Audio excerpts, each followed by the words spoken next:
So as His Excellency mentioned, I'm a pediatric intensive care doctor and have worked in Gaza many times over the past decade. Most recently, as part of an emergency medical team working in a hospital in Gaza's middle area during the ongoing genocide. I'm here today in the moral company of every other health professional that I know who has worked in Gaza over the last 14 months, some of whom are with me here today in this room. We're here in solidarity with our Palestinian healthcare workers and with the Palestinian people.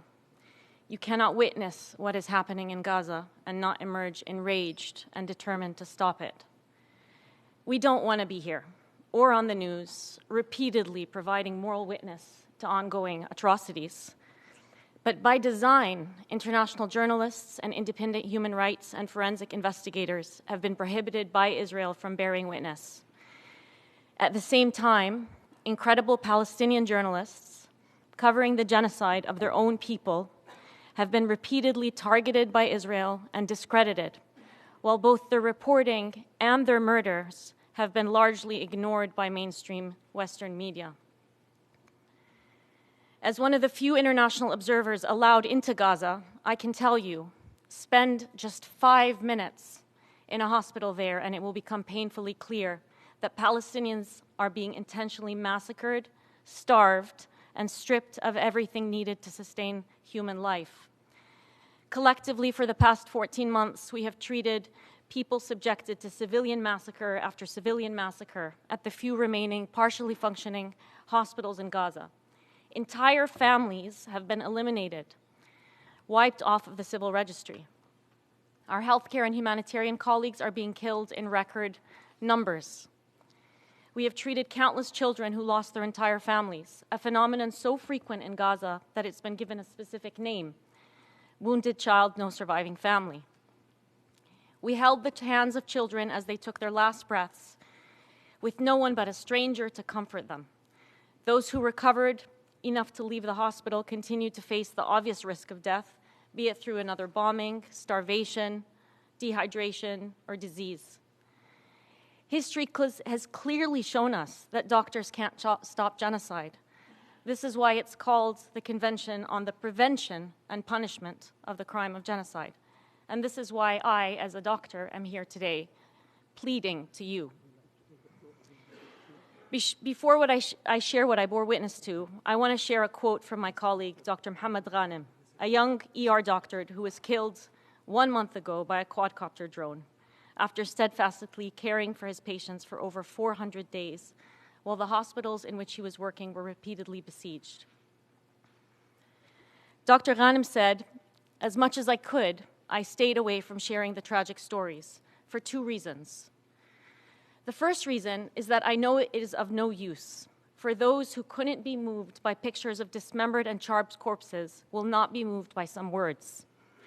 And the second reason is that I can't find the words to describe the stories." I share Dr. Ghanem's sentiment. What is left to say that might move people to action? What is left? How can we even begin to articulate what we have seen?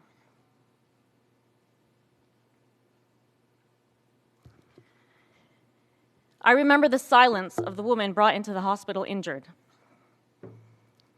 staring blankly and unable to speak. She had given birth 1 week earlier.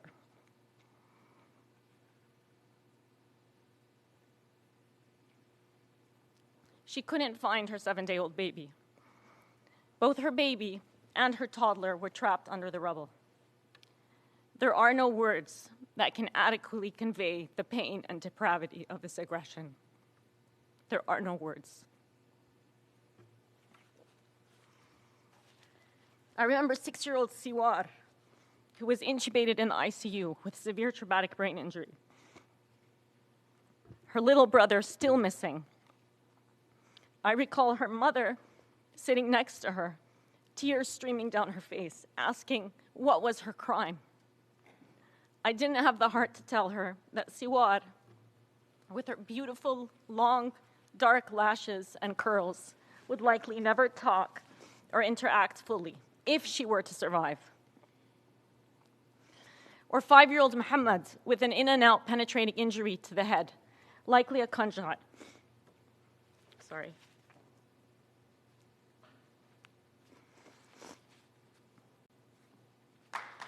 Try to.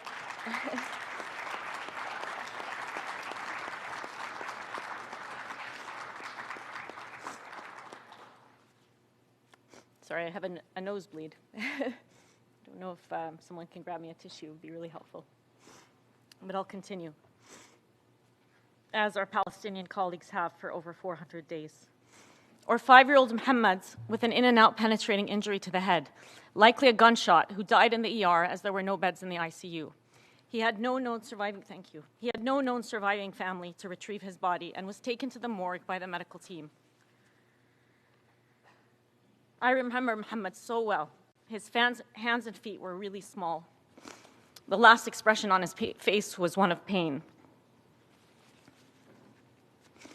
Or the elderly woman whose age I did not learn, shot multiple times by the Israeli military while she was on the beach. She died while her elderly husband held her hand, tearfully telling me, "We only have God."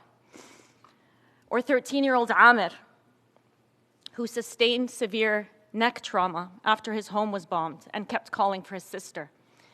He didn't recognize that she was the girl in the bed next to him because she had been burned beyond recognition. When she died, Ahmed was left as the only surviving member of his family. I recall his vacant stare and his soft voice whispering into my ear, "I wish I had died with them. Everyone I love is in heaven. I don't want to be here anymore." How do you find the words to describe Amir's story? Or toddler cousins, Muhammad and Masa, who we resuscitated on the same bed after the residential building was bombed. I recall undoing their diapers, desperately looking for blood vessels to give them intravenous fluids. Muhammad bled to death. Masa suffered severe brain injury. She was still in a coma when I left Gaza. Both her parents were injured in the same attack. I don't know if they survived. Or Shuruq, 15-year-old girl with head and chest injuries, whose eyes were severely burned. She kept calling for her mother, who she couldn't see was right next to her and also severely injured. Her mother gasped desperately for air until she died. We, the medical team, knew before Shuruq did that she was the only surviving member of her family. Shuruq, whose name means sunrise. How do you even begin to find words to tell these stories? Or the father frantically searching for his children in the ER, who found us resuscitating them on the floor. All of his children except Abdullah, who he never found. Or the lovely older gentleman who helped carry the injured into the emergency department, comforting them in any way he could, cleaning the pools of blood after every mass casualty. I saw him daily and had assumed he was a hospital employee, only to later learn that he had started volunteering at the hospital after his entire family had been killed at the beginning of the genocide. He had found that the only way he could cope with having survived was by helping other families. How does one begin to find words to describe his story? These are not exceptional stories. Every single person I met in Gaza has lost family, has lost friends, colleagues, neighbors, violently taken from them. I speak of the patients with traumatic injuries who I cared for in just 14 days. But this is only one dimension of this apocalyptic situation. Everything needed to sustain life is under attack in Gaza and has been for some time. Water, food, shelter, education, healthcare, energy, sewage, sanitation. A child who was living in an apartment and going to school in Gaza 14 months ago, if alive today, is now attempting to survive Israeli airstrikes, warships, gunfire, hunger, starvation, a lack of clean water, the spread of diseases that threaten their little immunocompromised bodies. No safe shelter and no prospects for education today or in the future. Every university in Gaza has been destroyed. The only 2 medical schools in Gaza where I used to teach have been destroyed. Every child in Gaza is living this horror. I constantly think of these children. I hope children that I personally met, and I hope they are alive, surrounded by parents who are also still alive, that they're not maimed, not hungry, not thirsty, not sick, not cold as the winter encroaches on their tents, and not scared. At the same time, I know that that's an impossible reality for any child in Gaza today.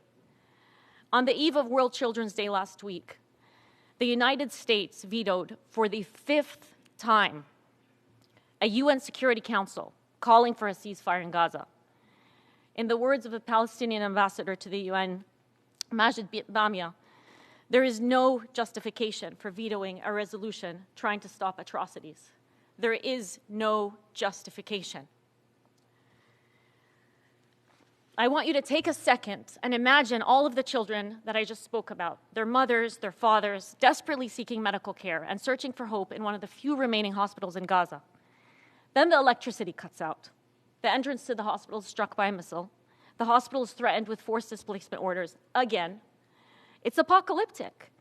That same hospital where I witnessed each of those horrific tragedies has been targeted multiple times over the past 14 months, as has virtually every single hospital in Gaza. Hospitals and healthcare workers have been systematically targeted by the Israeli military from the very first day. Our colleagues and friends have been killed, maimed, unlawfully detained, and tortured. I have personally met healthcare workers who describe physical, psychological, and sexual torture by Israeli military and Israeli prison guards. One of my most dedicated nursing colleagues, Saeed, had been abducted while evacuating from Al-Shifa Hospital after an Israeli forced displacement order. He was detained for 53 days and described the most horrific forms of torture. After his release, he suffered from severe insomnia, and yet he attended the ER every single day to care for his patients. He fell asleep one day holding the small body of a fatally injured infant who had died during an attempted resuscitation from exhaustion. Dr. Ghanem, who I quoted before, wrote in April, 6 months before he was killed, I quote, "Al-Shifa Hospital was under siege while I was inside it 3 times, and I was forcefully removed from it twice. This time, it was the most severe, both in terms of the siege, the incursion, and the amount of destruction. We were 13 doctors in the emergency department. All of us were tortured to different degrees, and six doctors were injured or arrested. I am only talking about the department I was in charge of. I am not talking about the doctors who were executed directly from other apartments after they were arrested, or the doctors whose fate is still unknown." End quote. Over 1,000 healthcare workers have been killed in Gaza.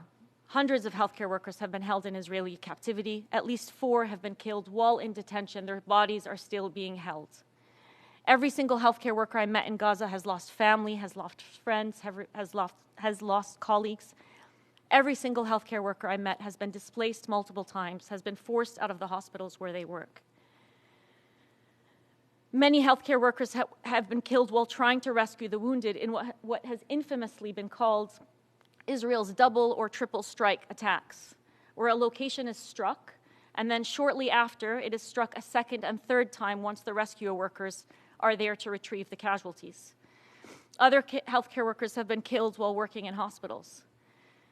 Hospitals and healthcare workers represent life and the will to keep people alive.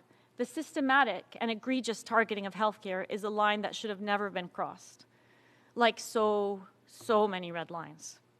What happens now that all of these lines have been crossed? What sort of world have we descended into? It's actually a world we've allowed to persist and build up to for decades. These profound injustices did not start 14 months ago. Palestinians have attempted every single means, including diplomacy and peaceful protest, and appealing to the very reason this establishment was created. Their efforts have been met with the complete disregard of UN resolutions and the deepening violation of their human rights. I remember one Friday in 2019 at Al-Shifa Hospital, during the Great March of Return, the peaceful protests that lasted for 2 years at the border wall, which killed about 223 Palestinians. 223 Palestinians were shot and killed by Israeli forces during those protests. Al-Shifa Hospital is the same hospital that has now been almost entirely destroyed, where doctors have dug mass graves to bury the dead, where the brilliant doctor Adnan al-Bursh led the orthopedic department before he was abducted, tortured, and likely raped to death. I vividly recall one day in 2019 in that hospital, an adolescent boy who was just brought in from the protest after being shot in the neck by Israeli soldiers from one of the towers. He was awake, but gagging on his breathing tube and unable to move any of his body below his neck. His spinal cord had been severed by the bullet. He would never be able to move his arms, his legs, or likely even breathe on his own. His father pleaded with the medical team and kept asking, what did we do other than peacefully demand for our rights? In the words of our dear friend, Dr. Khamis al-Assi, a pain and rehabilitation doctor who to this day is besieged in Gaza, he said, we have been abandoned. We've been sacrificed for the cause we wanted to protect for everyone, but we are the only people who are paying that price, unfortunately. By everyone, Dr. Khamis means each and every one of us here together in this room and the world over. Knowing I would be here today, I asked some colleagues in Gaza if they had messages they wanted me to share with you today. I'd like to share some of them. Tell them we are tired. We are without homes, on the streets, our loved ones are gone, and we are all stories. This was a message from a young ER nurse. She's still trapped. An intensive care doctor besieged in Gaza and separated from his family told me, tell them everything you came and saw with your eyes.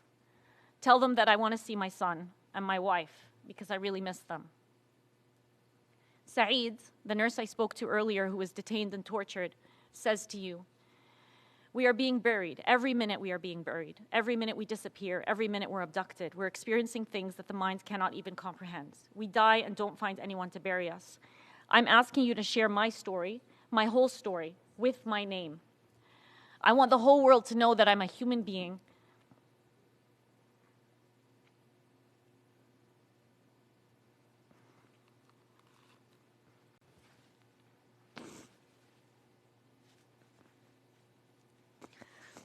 Sorry.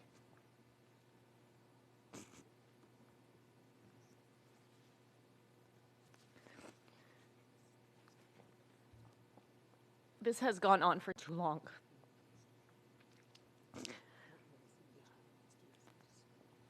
I want the whole world to know that I'm a human being. At the end, I am not pen on paper.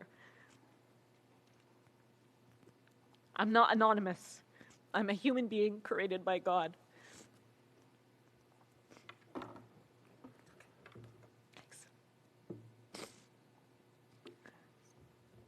He then asks a question that I'm going to pose to you. Why aren't Palestinians the ones speaking for our cause? Why are we not there and able to speak? The Palestinian people, the people in Gaza. Why not me? Why not my neighbor? Why not my colleague? Our Palestinian colleagues are not here today because the systems we currently exist in don't recognize the value of Palestinian life. I'm going to end by some reflections from myself and my colleagues who recently came back from Gaza. I'm speaking to you today both as a member of civil society and as a healthcare worker who has witnessed firsthand the death and destruction inflicted upon the Palestinian people. We spent the last 14 months watching as the most live-streamed and documented genocide in history has been met with silence, widespread propaganda campaigns justifying the unjustifiable, silencing and discrediting those who have attempted to expose it. The eyewitnesses that have made it out alive consistently reported crimes that in any other context would have led to sanctions. But here, after 14 months of the most grave breaches of humanitarian law, gross violations of human rights, barbaric war crimes, it is met with impotence by individuals, countries, and the very institution represented by this building. One day, someone will dig up the records of our testimonies, pleading for 14 months. They will dig up the records of Palestinians covering their own genocide when international journalists were unprecedentedly banned from entering. Palestinian children setting up press conferences to tell the world that their lives mattered. We will have to reckon with that history. The precedent that's been set in Gaza, as some of my colleagues here have mentioned earlier, it's going to spread everywhere throughout the world. It signals the demise of rule of law. We've already seen it spread to Lebanon, and as one volunteer surgeon said, when I was in Gaza, I felt like it was a prelude to the end of humanity. If solidarity with your fellow humans is not enough of a reason to act, think about how this is going to spill over. This should be frightening for everyone. I recognize that the words I shared with you today are heavy. But these words pale in comparison to the reality experienced by Palestinians for over 400 days, and 76 years before that. Palestinians don't need our pity, they don't need our praise, they need our meaningful and truthful solidarity. And there is no time for despair. In the 24 hours that I'm going to spend in this city, at least 60 children in Gaza will be injured or killed. I recognize that many of you here, by virtue of being here today, are already convinced of the need to act. It takes courage to fight a corrupted system, a system that gives disproportionate to countries with terrible records of global violence. Today, as all of us sit here in the comfort of safety, Dr. Hussam Abu Safiya is in Kamal Adwan Hospital, just discharged from the intensive care unit after he was injured by an Israeli strike. His son was killed not long ago, his 2 daughters are injured, and yet he continues steadfastly to provide care for his patients. He said a few days ago, "We will continue to provide this service at any cost to ourselves." The courage and action by Palestinian healthcare workers in the face of this genocide presents an exemplary model for all of us. The question I want to last leave you with is, what are we risking? Thank you.